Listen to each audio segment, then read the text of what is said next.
यहाँ देखिए कह रहा है अचर बहुपद। तो अचर संख्या किसको कहते हैं? संख्या जो होता है उसको क्या कहते हैं?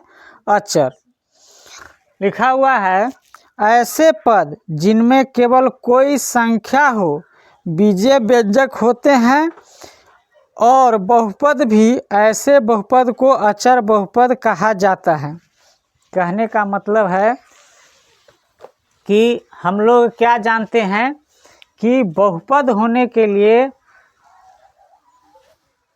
क्या होना चाहिए? एक तो होना चाहिए चर संख्या और दूसरा होता है अचर संख्या। तो अचर संख्या उसको कहते हैं जिसका मान परिवर्तित नहीं होता है। अचर संख्या किसको कहते हैं? जिसका मान परिवर्तित होता है। कहने का मतलब है x, y, z, a, b, c कुछ भी यह ले ले तो यह कैसा संख्या है? चर। और अचर आपका क्या हो जाता है? जैसे 2, 4, 6 ये क्या है? अचर। लेकिन बहुपद होने के लिए चर संख्या का घात क्या होना चाहिए?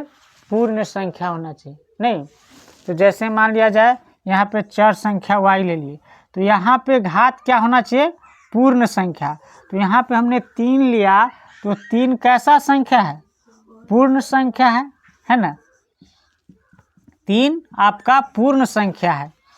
तो चर संख्या का घात पूर्ण संख्या होगा तब वह आपका क्या कहलाएगा? बीजीय व्यंजक बहुपद कहलाएगा। नहीं तो यहाँ पे आपका कह रहा है अचर बहुपद, तो इसमें चर का तो कहीं चर्चा ही नहीं होगा, है ना? अचर बहुपद का मतलब क्या है? चर संख्या उसमें नहीं होगा। एग्जाम्पल से हम लोग समझ रहे हैं। जैसे मान लिया 2, तो 2 हमने लिया तो 2 भी क्या है? एक अचर बहुपद है। ये अचर संख्या हमने लिया तो ये आपका बहुपद कैसे है यह देखिए। अगर इसमें अगर हम ऐसा कर दे, इस 2 को हम ऐसा लिख सकते हैं क्योंकि मुझे आवश्यकता है तो हम लिखेंगे ही। तो 2 गुने x के पावर 0। तो देखिए यह जो संख्या हो गया आपका कैसा संख्या? चर। और यह संख्या कैसा हो गया? अचर।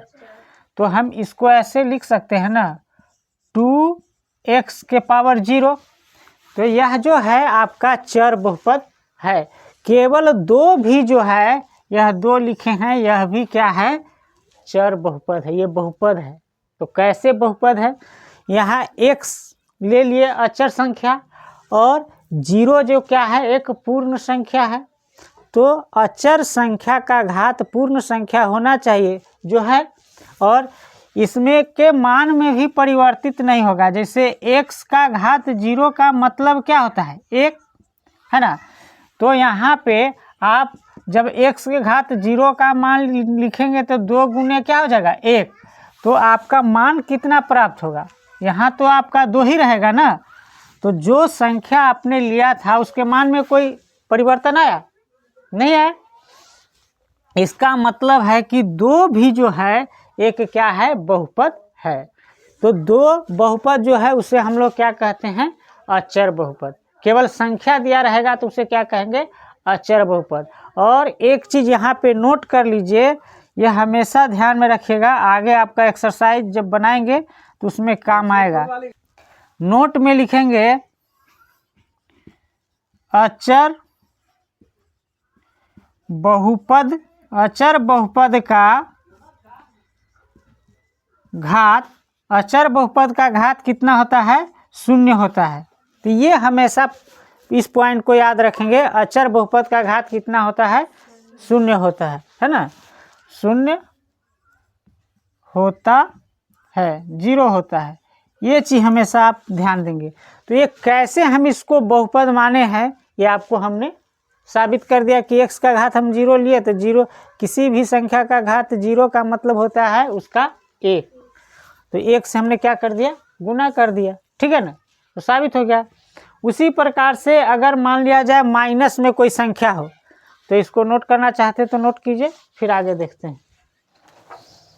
जैसे हम एक संख्या माइनस में 6 लेते हैं और इसके बारे में आपको बताना है कि यह अचर बहुपद है कि नहीं।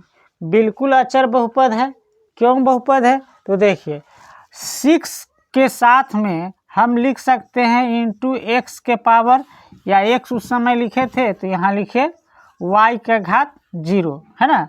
तो ये आपका क्या हो जाएगा, इसको -6 y के पावर 0 लिख सकते हैं। तो यहाँ चर अचर संख्या और अचर संख्या का घात एक पूर्ण संख्या दिया हुआ है, इसीलिए यह क्या है, एक बहुपद है। क्लियर? तो बहुपद है।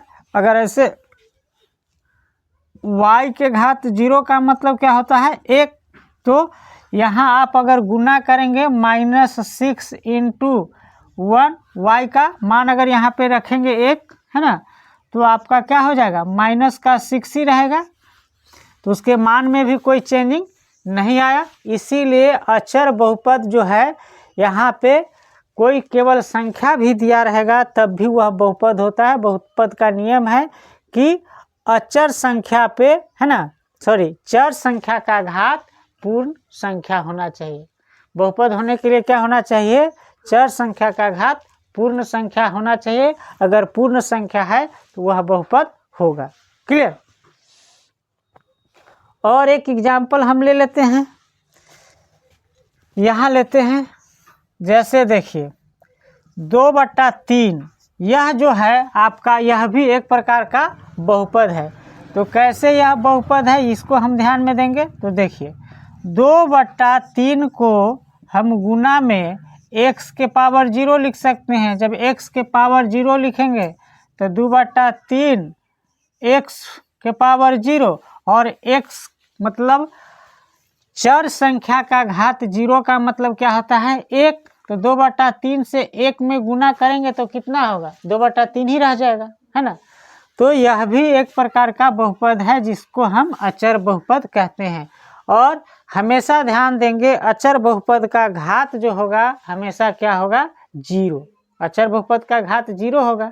अगर आपसे पूछेगा कोई संख्या, अचर संख्या दिया रहेगा और पूछेगा कि इस बहुपद का घात बताइए, तो क्या बताएंगे, 0। कैसे होगा यह भी आपको पता चल गया है।